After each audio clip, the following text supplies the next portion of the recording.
Top quality और consistent performance के लिए सिर्फ सिल्वर पंप नाम याद रखना।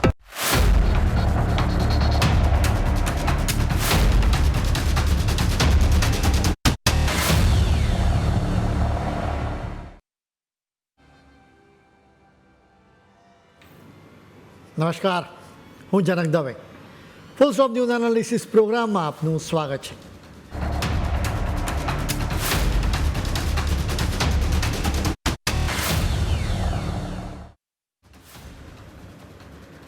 જીઓપોલિટિક્સની શતરંજ બિછાવવામાં આવી છે. બધા લોકો જુદી જુદી ચાલ ચાલી રહ્યા છે. ડોનાલ્ડ ટ્રમ્પ ટેરિફની ચાલ ચાલ્યા છે. તેઓ ભારતને લાલ આંખ પણ બતાવી રહ્યા છે. જોકે સામે ભારત એનાથી ડરતું નથી. ભારતમાં સૌ કોઈ ટ્રમ્પ સામે લાલચોળ છે. આવા માહોલમાં વધુ એક દેશે ભારત માટે લાલજાજમ બિછાવી છે.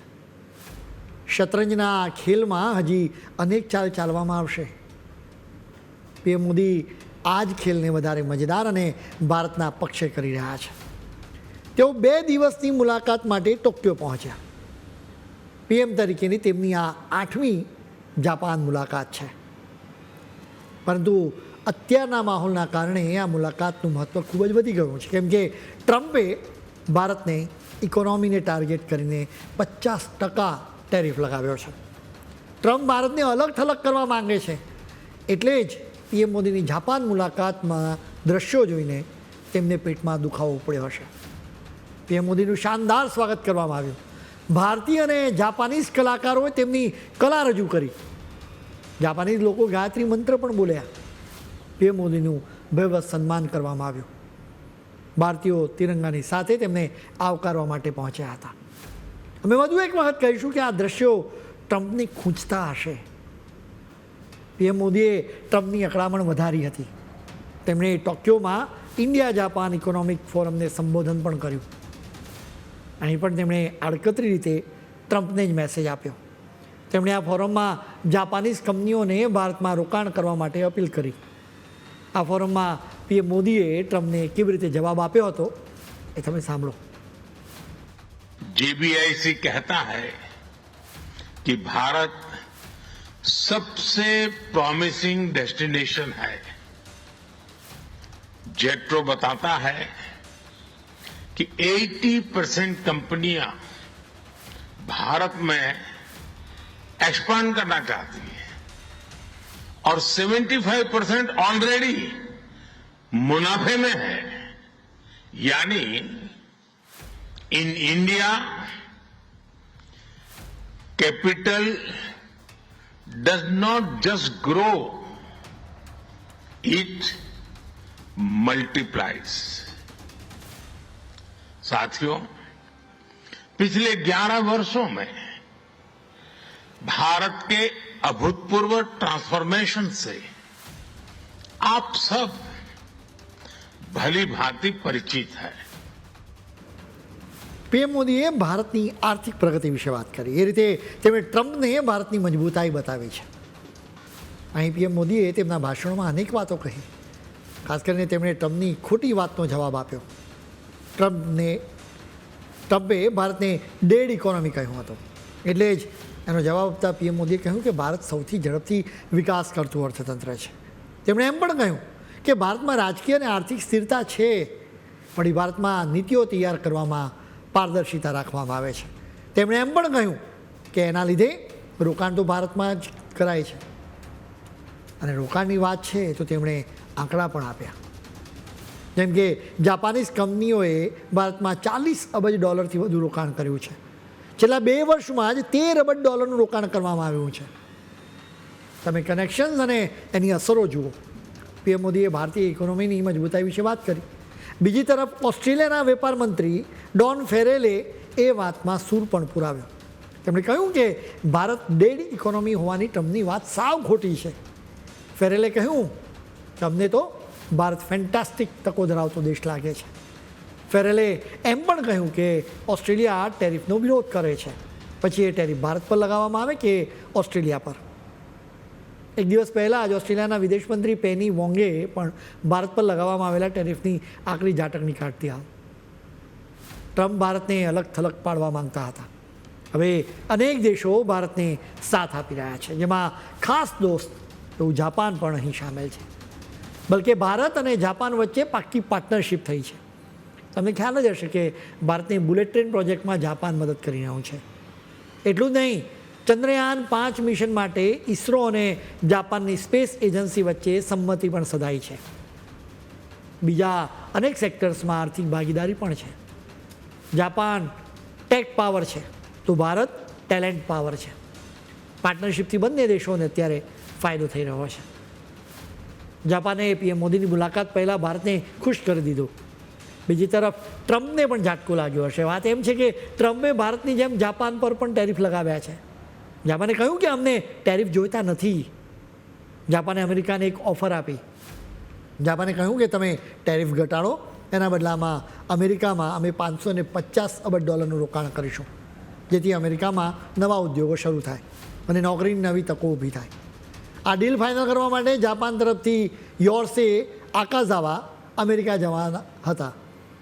અમેરિકા પણ તૈયાર થયું હતું. એટલે અમેરિકાએ પણ જાહેર કર્યું હતું કે જાપાનના રોકાણ પર આ અઠવાડિયામાં જાહેરાત કરવામાં આવશે.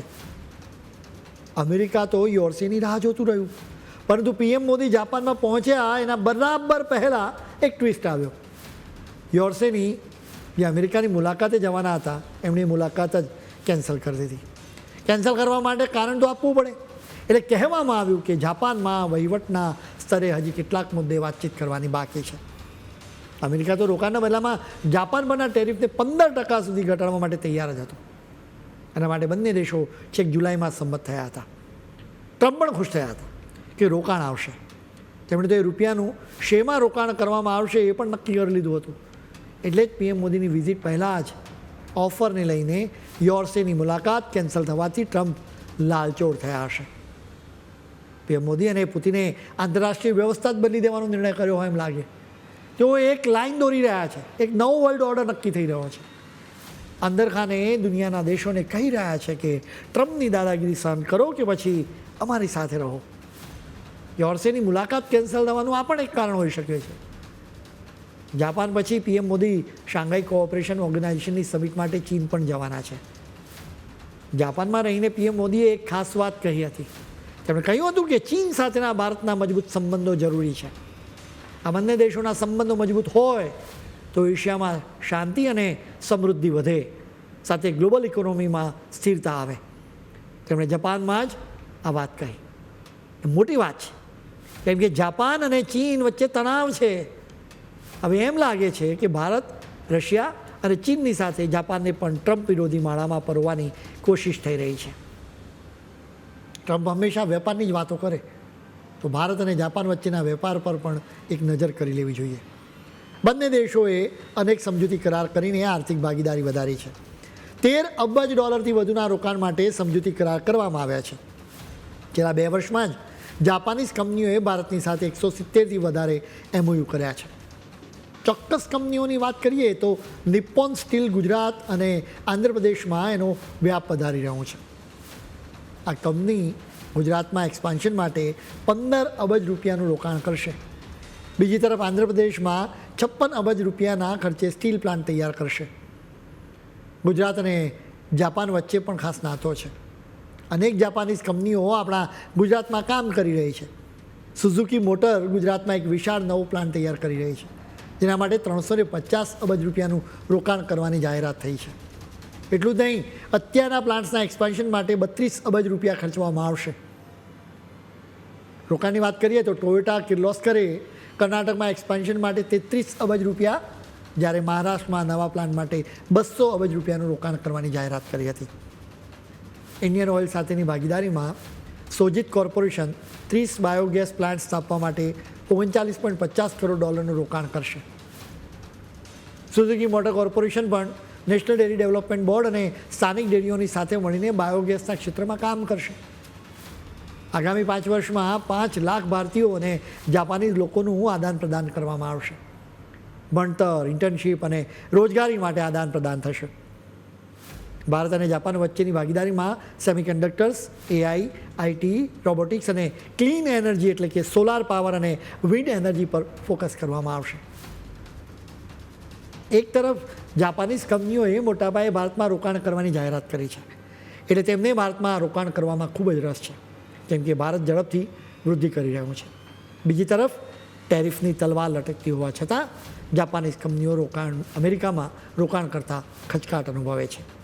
એ બતાવે છે કે આગામી સમયમાં ડેડ ઇકોનોમી કઈ બનવાની છે. અમે સ્પષ્ટપણે માનીએ છીએ કે અમેરિકામાં મંદી આવીને જ રહેશે, તો બીજી તરફ ભારત વિશ્વગુરુ બનશે.